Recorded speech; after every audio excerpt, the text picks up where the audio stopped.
Hello, we're live. We were out and about. What were we doing? Getting library books or getting a coffee? I don't know where we were, but we found this. Coffee news. Oh. We need to talk. I don't care. I don't care because we need to talk about it. Lisa and Eric Pisak here, Infinite Design House, run a marketing agency, content creation, digital marketing, lead gen. Let's talk about these things that people possibly think are good ideas for their business. And again, it's not a one size fits all, but I think what a lot of people don't know is where their marketing money is going. So this thing drives me nuts. We're going to talk about it. But I've also seen people that are like, "Oh my God, I saved up all my money and I got a bench." Or like, "Oh my goodness, I saved for the whole year and I put my thing on a bus." And I'm like, and they expect me to go, "Oh my God, that's amazing." And I'm like, no, why is it a no? Amazing. Tell them, Eric. Tell them why it's a no. Let's talk about coffee. Oh my gosh, where do I start? Yeah, I think one of the biggest things, so I do have a little bit of a background in print marketing. And, not a little bit. You got a good background in print marketing. Okay, fine. Yes. Yeah, that's where I started. I started in print marketing, had, 6 successful magazine publications that we ran. About print marketing. I know all about it. And I know about the ins and outs in terms of like how it sells and how to sell it. So one of the things that really isn't really forward facing to people, like the average person that you would attract in these type of publications, is when they say their numbers. A lot of times their numbers aren't actually based on, let's say I said, you're going to get 40,000 views on your ad, right? So you're thinking, oh, 40,000 people are going to see my ad. That's amazing. Here's the fallacy behind that. So what really happens is they're taking that number and saying each household that takes this home, they can say is 4 views, because the average home has a husband, a wife, or a couple, and then their kids.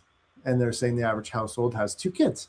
So they're saying that's how they get that number. Yeah, my 11-year-old doesn't care about Village Hair Design. Yes. Or the office of Mayor Andrea Horwath. Yes. Or construction. Yes. Or grout. Yes. Or mint maids. Yes.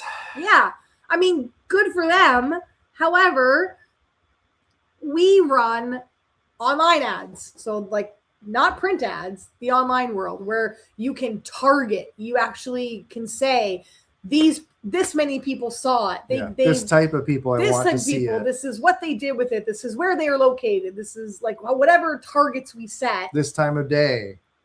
So much more robust information that can help you plan how to spend your money. I mean, same thing with a bus or a bench or talk about that a little bit. Yeah. So, and I'm not saying we're not saying it's bad or you shouldn't or it's wrong. But just the overall intent. Like if you said to me, I know, but I just like having awareness. I just want people to see my face everywhere, which is very common for like real estate agents, right? Yeah. They just want people to see their face all the time. So they're like, oh, I know that person. Oh, I've seen them on the bus. I've seen them on the shelter. I've seen them on the bench.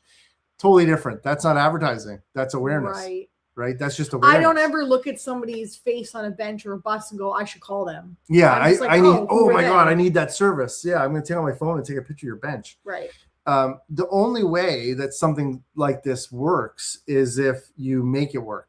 So when I say that, you buy a specific phone number that you're going to put on this ad in this paper, because you can get phone numbers pretty cheap, that directs to your regular phone number. Right? That I would say maybe. I would still say you should do digital marketing. Yes. You should run ads on Meta and Facebook and Instagram and stuff, because you can control it. You can't control who sees this. So the biggest reason, talk about Eric, people budget. People will say, yeah, but this cost me $500 or this cost me $200. Yeah. You're trying to tell me that I need to spend $1,000 on ads. Yeah. So how do people combat that? Or someone says my ad, but we had a lady say my ad budget is $100 a month. Yeah. that realistic, right? Like realistic goals, realistic Right. budget. I want to buy a Porsche and I have $10,000. Yeah, that's the equivalent. Yeah, great analogy. Well, it's a somewhat of a great analogy. Yeah, I mean, ads you know? aren't a Porsche, but I mean, you think about anything, right? Like it doesn't matter if you just truly have to sit down and think about your marketing budget, and you truly have to think about less about, okay, nobody has any money to spend ever. We go to the grocery store and we're like, oh my God, I need do I to really just need get the spinach? yeah, right? Or do I yeah. So do the same thing with your business. Be realistic with your marketing budget and say, okay, reverse engineer it. So if you want 10 clients, how much are those clients worth for you? Are they worth $10,000? Okay, so you want 10 clients worth $10,000 each. That's $100,000. And then you're going to say you have a marketing budget to get those people of $100. That's a good analogy. Right? That's not realistic. It should be, well, I'm willing to invest $10,000 over the year or the month or whatever. Yeah, or you scale it. You say, okay, you know what? Let's try getting one. Yes. So one is $10,000 worth $10,000 to me. I'm willing to spend $1,000 to get one. Yeah. Because what did you just do? You now have a 10x ROI, right? I only spent $1,000 to get $100,000 worth of a client. Right. And so on and so forth. So when someone says I have $100 a month to spend on advertising, well, then then I hope your business is making less than $1,000 a month then. Yeah. On that client. Yeah. Because then maybe that's true. Then maybe it's like, oh, you know what? That's close to being comparison. But then in that case, I don't know if I would recommend going and doing ads online. Yeah. I mean, I think referrals, we get a lot of referrals. Word of mouth is great. That's a great way to do business, right? Because people come to you, they're vetted, they know you. It's a good way to start business. But that's what I was going to say. Yeah. But it does eventually run out, or people get busy. Like it's not a consistent way to keep your doors open and do business. Yeah. And I think when people start to go, oh crap, I don't have referrals anymore, or I need more. Referrals are great. I have referrals, but I need more. They start to go, okay, where should I spend my marketing money? Where should I spend my dollars? And I find everybody goes to these kinds of things first. Yeah. And then they come to us and they say, I already spent $5,000 or $1,000. I did this and I did that and I did that and it didn't work. And we go, I know.